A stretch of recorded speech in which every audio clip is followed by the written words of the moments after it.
Hello students, this is Neeraj Gupta. Second chapter, video number 9. इस video में हम दो टर्म्स को डिस्कस करेंगे. वन इज स्टॉक और इन्वेंट्री. ज्यादातर स्टॉक टर्म यूज होती है. स्टॉक का क्या मतलब है? स्टॉक का मतलब है वो आइटम जो हमने खरीदी है बेचने के लिए और अभी तक बिकी नहीं, हमारे पास रखी हुई है. Stock is an item which we have purchased for selling, but it is yet to be sold. अब कोई भी आदमी, कोई भी दुकान में आप जाते हो तो सामान भरा ही हुआ है ना, उसने 2 मिनट पहले तो खरीदा नहीं होगा.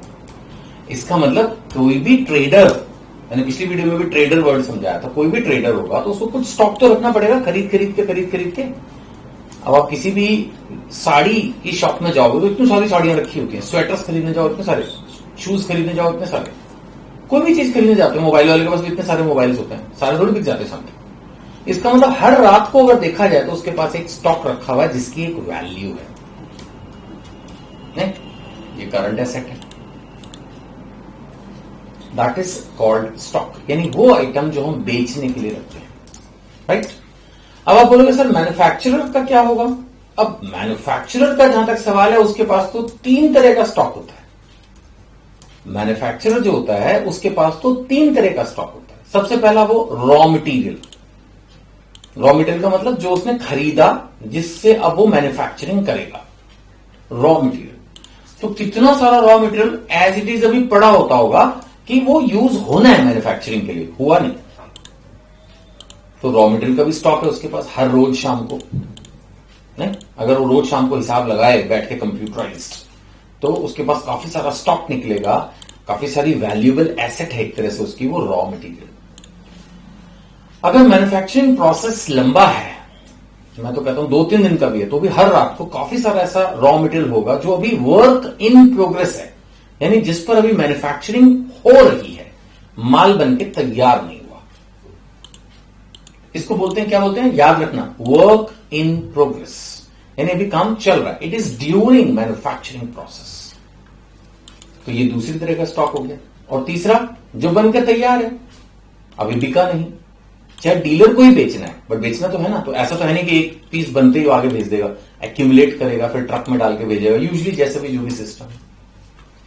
तो इसका मतलब जो ट्रेडर है, जो दूसरे से बना हुआ माल खरीदता है, उसके पास जो स्टॉक है वो होगा सिर्फ उन आइटम्स का जो उसने खरीदी है. एक तरह का स्टॉक हो गया, एक तरह से मतलब ओनली परचेज आइटम्स. लेकिन जो मैन्युफैक्चरर है उसके पास 3 तरह का स्टॉक हो गया. एक हो गया रॉ मटेरियल, जैसा उसने खरीदा मैन्युफैक्चरिंग के लिए. दूसरा हो गया उसके पास वर्क इन प्रोग्रेस, जो भी बन रहा है. और तीसरा जिसको बोलते हैं फिनिश्ड गुड्स. फिनिश्ड मतलब कि बन चुके, रेडी फॉर सेल को फिनिश्ड गुड्स भी बोलते हैं. तो ये तीनों तरह का स्टॉक होता है. कंप्यूटराइज्ड एनवायरमेंट में अगर हम जी रहे हैं तो हम किसी भी मोमेंट पे अपने स्टॉक को वैल्यू कर सकते हैं. नहीं तो आमतौर पर स्टॉक की जो वैल्यूएशन की जाती है वो साल के एंड में की जाती है, जब हम अपने अकाउंट्स को, अपनी बुक्स को फॉर 1 फाइनेंशियल ईयर क्लोज करते हैं. तो उस वक्त जो वैल्यूएशन होती है वो कहलाती है क्लोजिंग स्टॉक. किसी भी बिजनेस में फर्स्ट ईयर जब बिजनेस खत्म होता है तो क्लोजिंग स्टॉक आएगा, और नेक्स्ट ईयर के लिए वो क्या बन जाएगा, ओपनिंग स्टॉक. नेचुरली जब बिजनेस नया शुरू होगा जिस साल, उस साल तो कोई ओपनिंग स्टॉक होगा नहीं, उससे तो पहले दिन आप शुरू करोगे बिजनेस. तो इसका मतलब फर्स्ट फाइनेंशियल ईयर में जब बैलेंस शीट बनेगी, जब फर्स्ट फाइनेंशियल ईयर में अकाउंट्स क्लोज होंगे, तब स्टॉक की वैल्यूएशन की जाएगी और वो कहलाएगी क्लोजिंग स्टॉक, जो कि बन जाएगी opening stock for the next year. Clear है ये सब? स्टॉक हमारी करंट एसेट है, ये बात मैंने आपको अभी बताई थी. राइट. अब सवाल ये कि इसको हम वैल्यू कैसे करते हैं.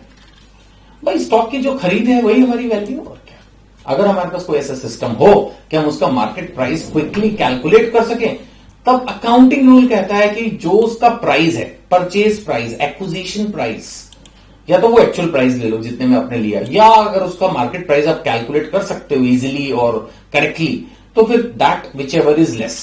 अकाउंटिंग कंजर्वेशन थ्योरी है कि कम ले लो, कोई बात नहीं. यानी अगर हमने 50 लाख का स्टॉक खरीद रखा और अब उसकी मार्केट वैल्यू 45 लाख है, तो मैं 45 ले लूंगा, चलो कोई बात नहीं, ज्यादा नहीं मैं लेना चाहता. लेकिन अगर उसकी वैल्यू ज्यादा है तो फिर 50 लाख ही लेके चलेंगे. दिस इज अ कंसेप्ट जो कि बाद में बहुत डिटेल में अभी हमने पढ़ना है. अभी एक हल्का सा हिंट है ये बस. कि इस स्टॉक को हम वैल्यू कैसे करते हैं। तो मैंने वैल्यूएशन के लिए क्या रूल बताया कि हम लेते हैं उसकी एक्चुअल कॉस्ट जितने भी खरीदा या उसकी मार्केट प्राइस जिसको नेट रियलाइजेबल वैल्यू भी बोला गया है, विच एवर इज लेस।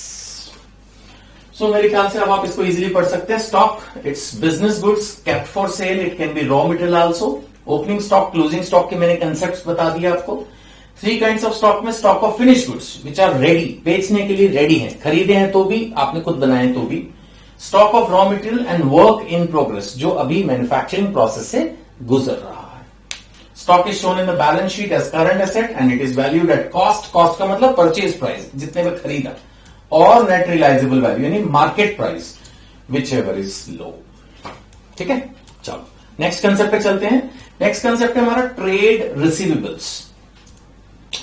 देखो, इस दुनिया में बहुत सारे ऐसे बिजनेस हैं जिनमें जब हम माल को बेचते हैं, यानी when we sell our goods, we don't get our money immediately, तुरंत पैसा नहीं मिलता। यानी कस्टमर को हमने सामान बेच दिया, स्पेशली ये B2B सेल्स में होता है, यानी बिजनेस टू बिजनेस, जैसे dealer to retailer, dealer to wholesaler, something like that. इसको बोलते हैं B2B, बिजनेस टू बिजनेस। एक बड़ा बिजनेसमैन, एक छोटा बिजनेसमैन, आमतौर पर वहां पर उधारी चलती है। कस्टमर जो प्योर कस्टमर, जैसे आप और मैं खरीद के लाएंगे, हम तो कैश ही लेके आते हैं हर चीज। तो B2B में ये क्रेडिट चलता है। तो जब हम किसी को ये माल उधार में बेचते हैं, when we sell on credit, तो जो खरीदने वाला हमारा बायर होता है उसको बोलते हैं डेटर। उसको क्या बोलते हैं? डेटर। वो प्रॉमिस करता है कि मैं आपके पैसे दे दूंगा कभी भी, जब उसको ठीक लगेगा, 1 हफ्ते में, महीने में, 2 महीने में, जो भी एग्रीड है। अभी मैं फिर बोल रहा हूं, दूसरी एक चीज बता रहा हूं जिसकी डिटेल में नहीं जाऊंगा। एक होता है बिल रिसीवेबल। बिल रिसीवेबल क्या है कि मैं उससे कागज पे लिखवा लूंगा कि भैया मैंने तेरे को इतने का सामान दिया, और वो एक्सेप्ट करेगा, यस मैंने इतने का सामान लिया और मैं आपको 15 दिन के अंदर इसकी पेमेंट कर दूंगा या 2 महीने में पेमेंट कर दूंगा। मतलब एक फिक्स डेट करके लिख के वो एक्सेप्ट कर लेगा। मैं खुद, जो मैं सप्लायर हूं, मैंने सामान दिया आपको, तो मैं आपसे एक तरह से कागज पे ये चीज लिखवा लूंगा। ब्रीफ में बता रहा हूं इस चीज को, तो उसको बोल देते हैं बिल रिसीवेबल। अब एज ए स्टूडेंट आपके दिमाग में आया, सर कोई बहुत फर्क तो नहीं हुआ डेटर में और बिल रिसीवेबल में? हाँ, कोई खास फर्क नहीं हुआ। फिर भी सर क्या फर्क हुआ? फर्क ले दे के बस इतना ही है कि डेटर ने एक तरह से प्रॉमिस किया कि दे दूंगा। कोई वेल डिफाइंड डेट नहीं है, कोई ऐसा प्रॉपर लिखित में पेपर ढंग से नहीं बनाया हुआ हमने। बिल रिसीवेबल में एक प्रॉपर फॉर्मेट में मैंने एक पेपर बना लिया, मैंने लिख दिया उसके ऊपर बिल के, भाई मैंने तेरे को इतना पैसे ये दिए and you promise to pay me this much amount on this date. एक तरह से वो एक राइटिंग में प्रॉपर एक फॉर्मेट में आ गया, तो वो बिल रिसीवेबल हो गया। देखा जाए तो पैसे तो मैंने जिससे वो बिल नहीं लिखा हुआ है उससे भी लेने हैं, और जिसने बिल लिख दिया उससे भी लेने हैं। पैसे तो मुझे दोनों से लेने हैं, तो ये दोनों ही मिलके मेरे बनेंगे trade receivables. So it is the amount due from customers of the enterprise, right.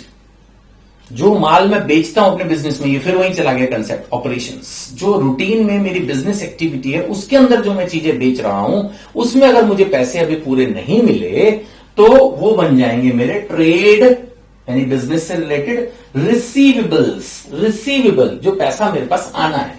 तो इसके अंदर दोनों चीजें आती हैं, डेटर्स भी आता है एंड बिल्स रिसीवेबल भी आता है। ठीक है ना। ये सब चीजें मैं आपको रियली बिलीव में बहुत ब्रीफ में बता रहा हूं, बिकॉज मुझे लगता है कि आपको बस एक थोड़ा आइडिया होना चाहिए। जब आपकी अकाउंटिंग प्रॉपर स्टार्ट हो जाएगी, तब एक एक करके छोटे छोटे कंसेप्ट डिटेल में आएंगे, तब आएगा पढ़ने में भी और पढ़ाने में भी मजा। अभी तो मैं ब्रीफ में बता रहा हूं, बट फिर भी अगर कोई डाउट हो तो आप जरूर कमेंट कीजिए, मैं आपको बताऊंगा उसका जवाब। ठीक है, थैंक यू।